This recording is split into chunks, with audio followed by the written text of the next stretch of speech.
मैं शांति कुंज आया और 2 दिन मैं नवरात्रि का अनुष्ठान किया था कि यहाँ के वरिष्ठ भाई लोगों ने कहा कि आप मिश्रा जी माता जी से मिल लो, आपको उड़ीसा जाना होगा। वंदनीय माता जी ने हमें बोला कि बेटा तू उड़ीसा चले जा। मैं बोला माता जी मैं तो 2-3 दिन के लिए लखनऊ आया, 3 महीना रह गया, अभी 9 दिन का अनुष्ठान में हूँ, कैसे जा सकता हूँ। तो उन्होंने कहा कि बेटा तेरा माला मैं करूँगी, तू चले जा उड़ीसा। तो मैं बोला कि जब माता जी आप खुद कह रही हैं तो अब मुझे क्या बोलना है, आप देखिए आपका आदेश शिरोधार्य है।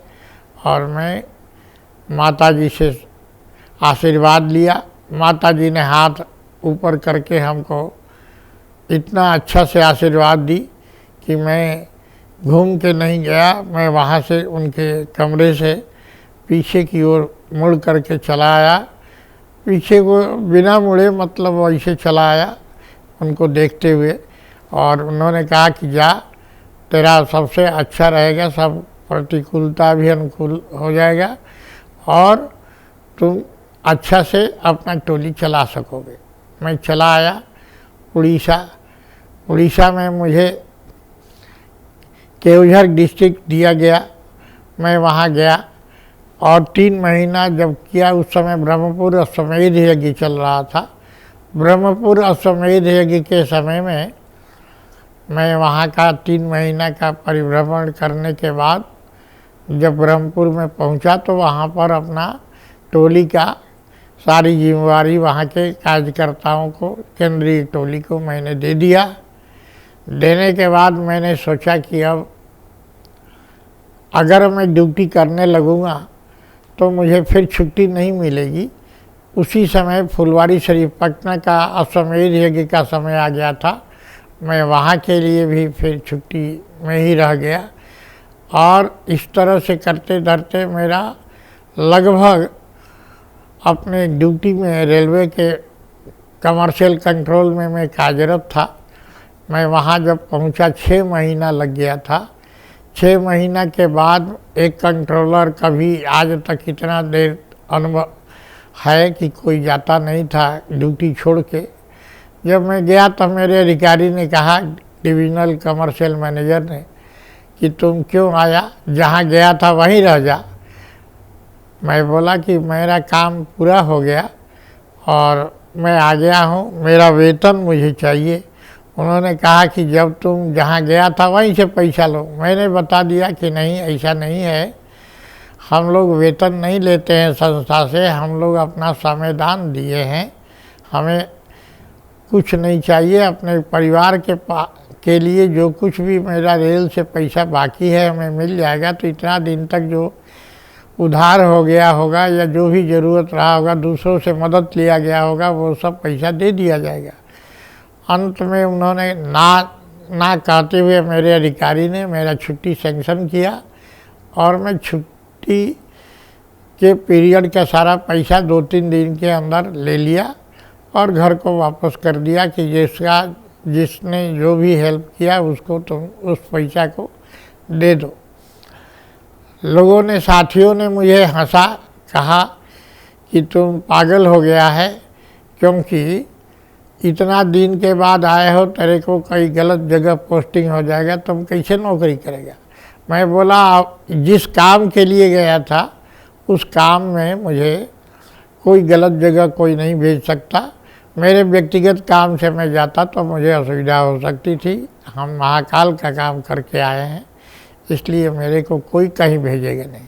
वही हुआ, परिस्थिति ऐसी बनी, कुछ साथियों को छुट्टी जाना था, मुझे फिर वहीं उसी पद पर कार्यरत रहने को अवसर मिला। ये एक आश्चर्यजनक बात थी मेरे लिए, क्योंकि 6 महीना तक कोई ऐसे बाहर नहीं जाता है। एक ये पहला हमारा गुरु कृपा का एक उदाहरण है जिसमें मुझे ऐसे करने को मिला। दूसरी बात हुई थी, इस क्रम में हम परम पूज्य गुरुदेव को वास्तव में जान नहीं सके थे। ब्रह्मवर्चस्व शोध संस्थान में साइन बोर्ड लगवा रहे थे हमारे गुरुदेव, और मैं इतना ही जानता था कि ये शांति कुंज के व्यवस्थापक हैं, ये इनको लोग गुरुजी कहते हैं।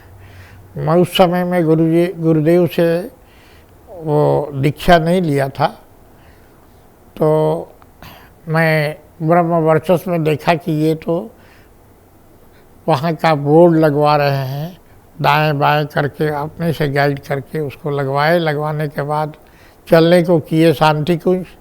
मैं हाथ में गंगा जी का जल लिया था। गुरुदेव ने पूछा कि बेटा कहाँ से आ रहा है? मैं बोला मैं तो मुगलसराय में रहता हूँ, वहाँ से आया हूँ, लेकिन अभी यहाँ आए थे ब्रह्म वर्चस्व। तो बोले क्या देखा? मैं बोला यही 24 गो गायत्री का मूर्ति था, और हम अभी तक इस तरह से नहीं देखा था कि ब्रह्म वर्चस्व में जो देखा कि 24 गायत्री का स्वरूप देखा, हमको किसी ने नहीं बताया था, देखने को मिला। दूसरा बात यहाँ ये देखा कि गायत्री मंत्र बोलने से बत्ती जल जा रहा था। तो वो बोले हाथ में क्या लिया है? मैं बोला गंगा जी का जल है। तो बोले क्या करेगा? मैंने बताया गुरुदेव से कि देखिए ये गंगा जी गए थे, ऐसे ही ले लिए, पूजा वूजा करने में काम आएगा। तो उन्होंने कहा कि ठीक है। उसके बाद बात करते करते गुरुदेव शांति कुंज में आ गए।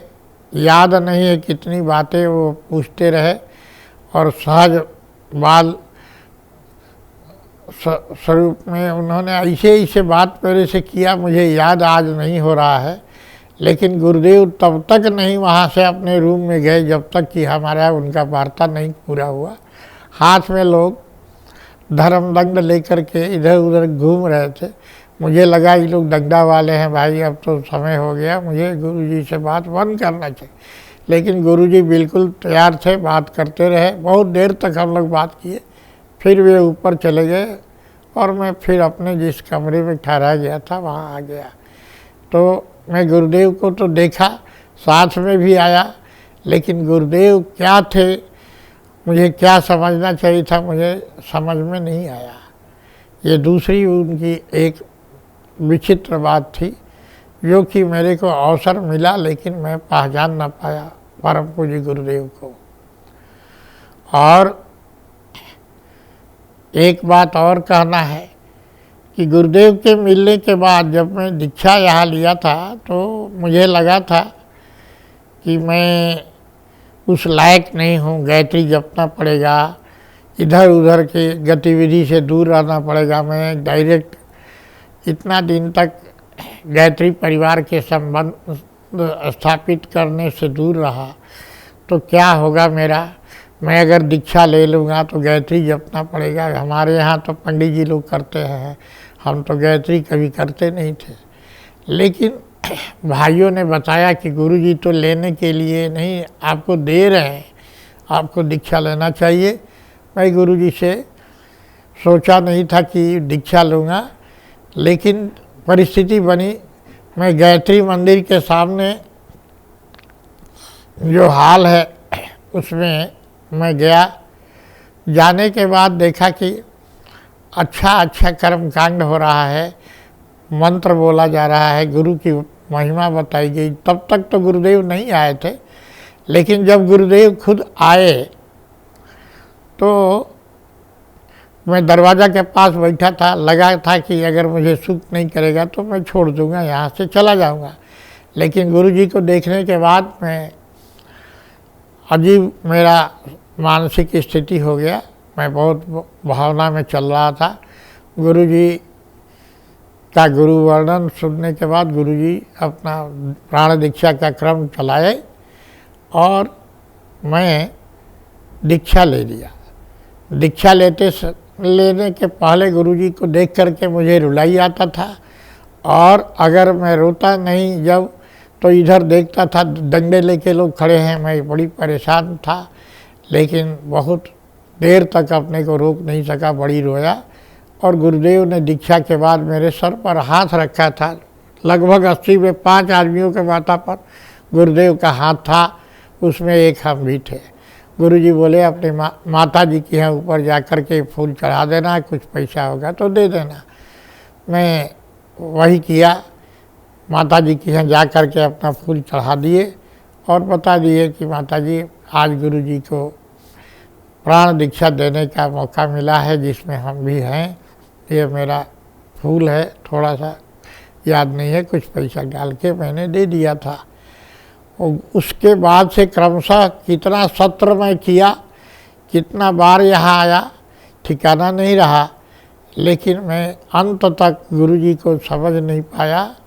और गुरुजी हमको बहुत सौभाग्य दिए।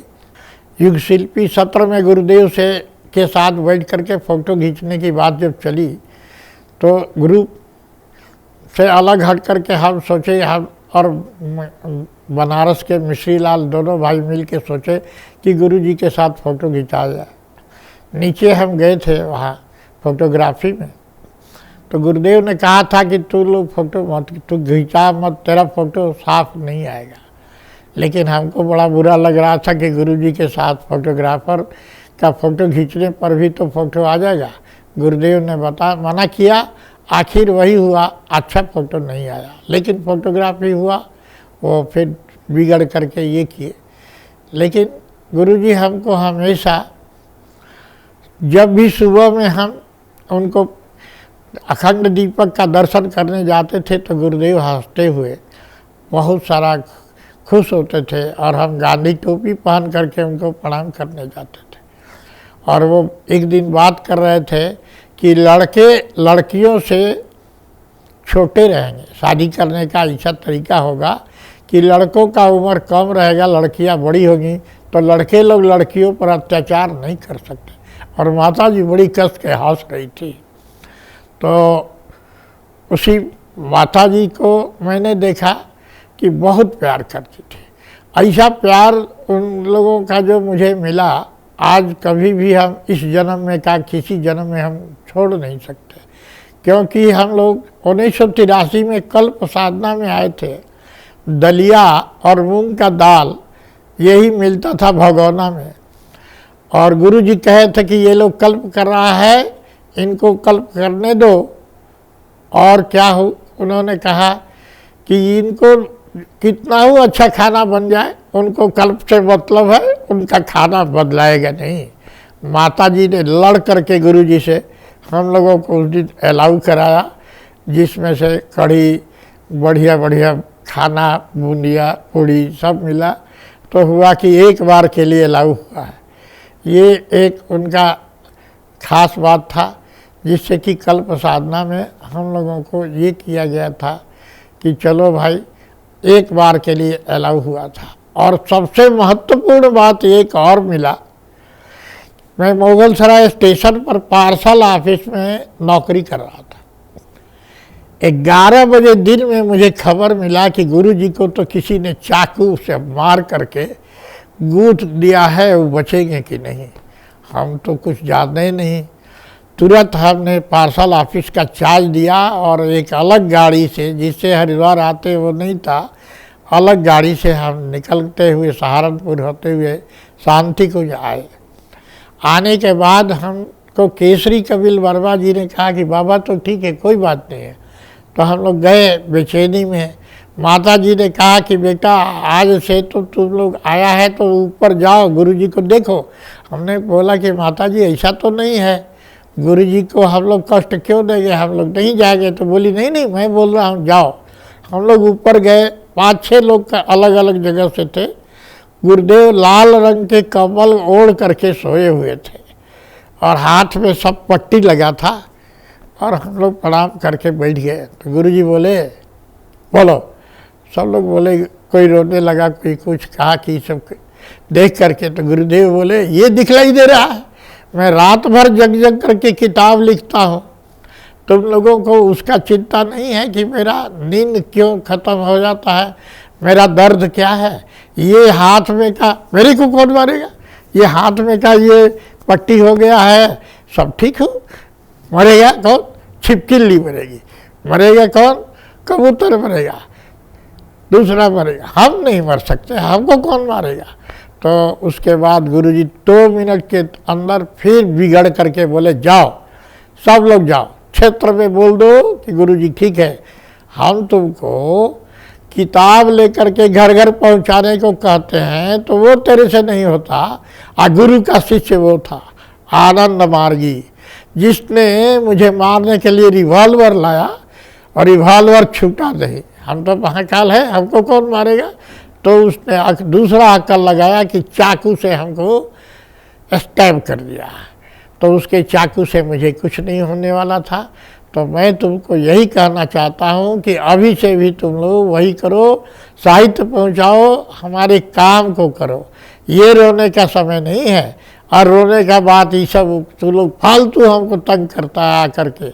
हमको क्या हुआ, कुछ नहीं हुआ। जाके क्षेत्र में बोलो हम ठीक है, हमको कुछ नहीं हुआ है।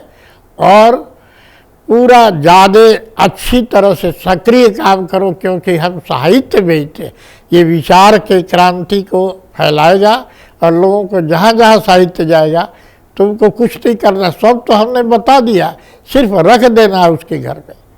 तो एक बात तो इन्होंने ये जो कहा बहुत प्रेरणा मिला कि गुरुदेव इतना कुछ होते हुए भी जरा सा भी थोड़ा सा भी हिचकिचा नहीं रहे थे, शरीर के लिए वो कर नहीं रहे थे। और गुरुदेव ने यही प्रेरणा दिया कि हम लोगों को ये करना चाहिए कि किसी भी तरह से उनके गुरु के काम को नहीं छोड़ना चाहिए। और एक अंतिम बात बताऊंगा, जब गुरुजी सूक्ष्मीकरण में जा रहे थे तो 2 पत्रक दिए, एक 4 मंत्र और 4 सूत्र का।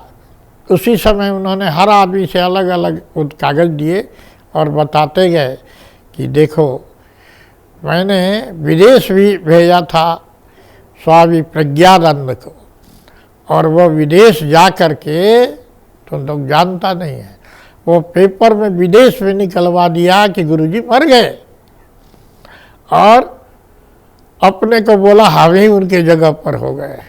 लेकिन देखो उसका वो जबलपुर का था, जबलपुर के रजनीश और जबलपुर का ये लोकेश, ये दोनों ऐसे निकल गए। और गुरुदेव रो रहे थे, रोते हुए वो कागज़ दिए कि उससे हम लोगों से कोई अब रिश्ता नहीं है। तो गुरुदेव का भावना, गुरुदेव का रुलाई बहुत कुछ हम लोगों को प्रेरणा दिया था। एक दिन मैं मंच पर से गुरु जी का प्रवचन चल रहा था, तो गुरु जी रोने लगे और बोले कि तुम लोगों को ज्ञान रथ चलाना चाहिए। हमारा उसी दिन शाम को रिजर्वेशन था मुगल सराय के लिए, और मेरे पास पैसा भी नहीं था कि ज्ञान रथ ले जाऊँ। गुरु जी का रुलाई देख करके मैं नीचे आया। कोमल जी एक इंजीनियर थे मध्य प्रदेश के, उनसे कहा कि मुझे कम से कम ज्ञान रथ दे दो। और ऑफिस में स्लिप मिला कि हम जा करके पैसा दे देंगे ज्ञान रथ का, 500 रुपया देना था। मुझे कोमल जी ने कहा कि क्या चाहते हो, हमके दूसरे वाला दे दो, किसी का बना होगा जो कल परसों जाएगा, मुझे आज ही जाना है। हम ज्ञान रथ ले लिए और गुरुदेव ने हमको वो ज्ञान रथ का चित्र और 1 रुपया का सिक्का, अपना सिग्नेचर और माता जी के सिग्नेचर में फ़ोटो दिया और मैं लेके गया। मेरे जेब में पैसा नहीं था, बहुत कम हो गया था, लेकिन ऐसा परिस्थिति आया कि गाड़ी यहाँ से मुगल सराय तक ऐसे गई कि ज्ञान रथ के चलते मुझे दिक्कत ही नहीं हुआ और हमें लेबर मिलते चले गए, मैं घर पहुँच गया। तो ये गुरु कृपा का छोटा छोटा जो बातें हैं हमको बहुत ही प्रेरित किया और मैं आगे बढ़ते चला गया। हमारे YouTube चैनल शांति कुंज वीडियो गायत्री परिवार को सब्सक्राइब करें एवं बेल आइकन जरूर दबाएं ताकि गायत्री परिवार की विभिन्न गतिविधियों की जानकारी आपको मिलती रहे।